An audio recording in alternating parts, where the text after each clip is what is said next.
Learn how to use the new ArrayBuffer method to reserve a fixed raw block of binary system memory that can be read or written to using typed arrays for data view. So together, let's look at an ArrayBuffer together in this example. What exactly is an ArrayBuffer? Just think of it like a brand new empty plot of, say, a digital lamp. It doesn't know what kind of building you want to put on it yet, whether it's integer, a decimal, or a text. It's just a raw or formatted space. So that exactly is what you get when you create an array buffer in JavaScript. You tell the computer exactly how many bytes of memory to lock down. But to actually read or write to this space, you lay a view like a typed array right on top of it. So let's look at an example that demonstrates this in JavaScript.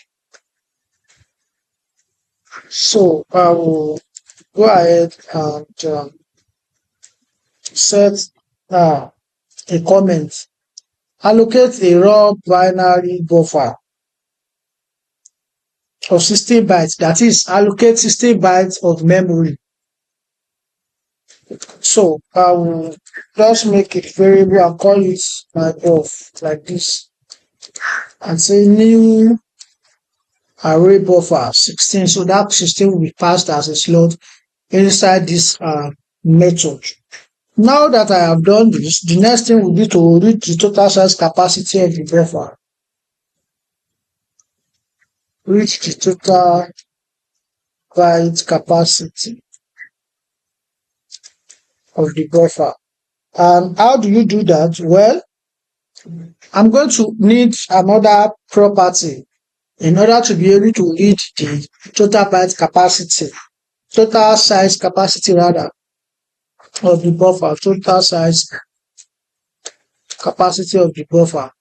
So I'll go ahead and make a variable. So let me call it leg, and then call my buffer and call that property, which is this byte length.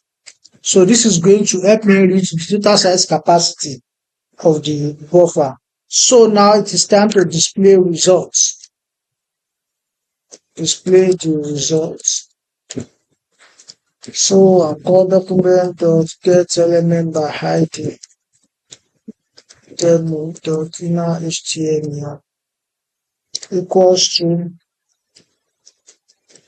number of bytes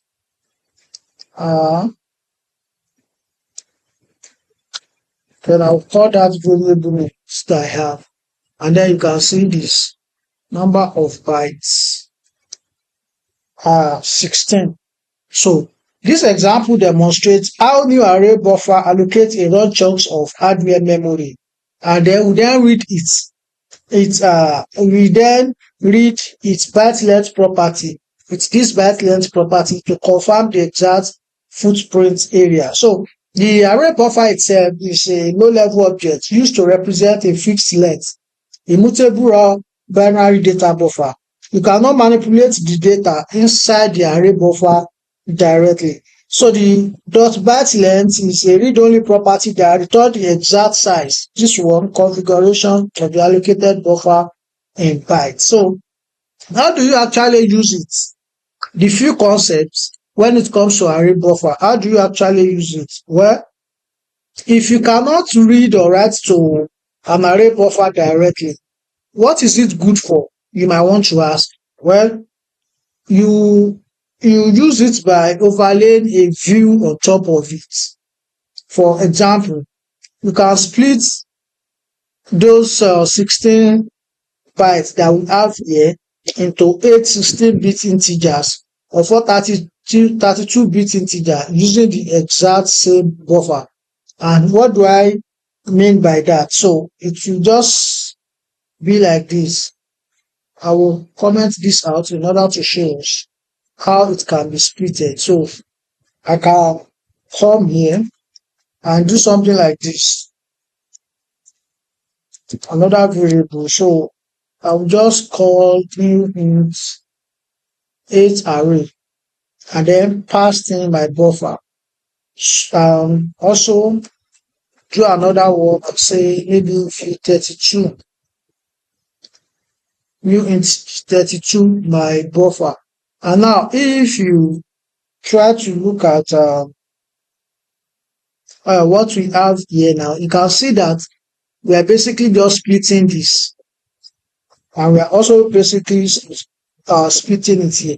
So this first view interprets the memory as 8-bit integer. So it holds 16 numbers in total. And you can see it's an integer 8. So it will hold 8-bit in two places to give us this. And in 32, you can see this. So this interprets the exact same memory block as 32-bit integer. So it holds 4 numbers total. And I can go ahead and do something like this. I'll say view 8.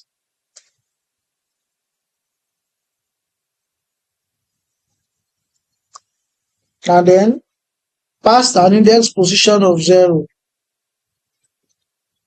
to be 10.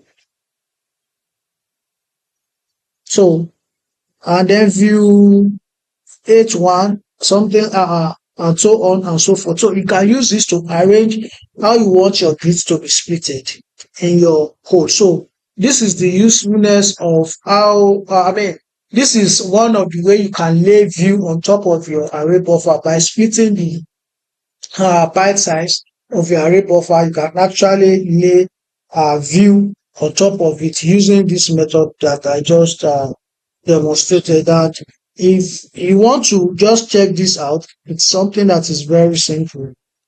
So you can just come here and say view 8.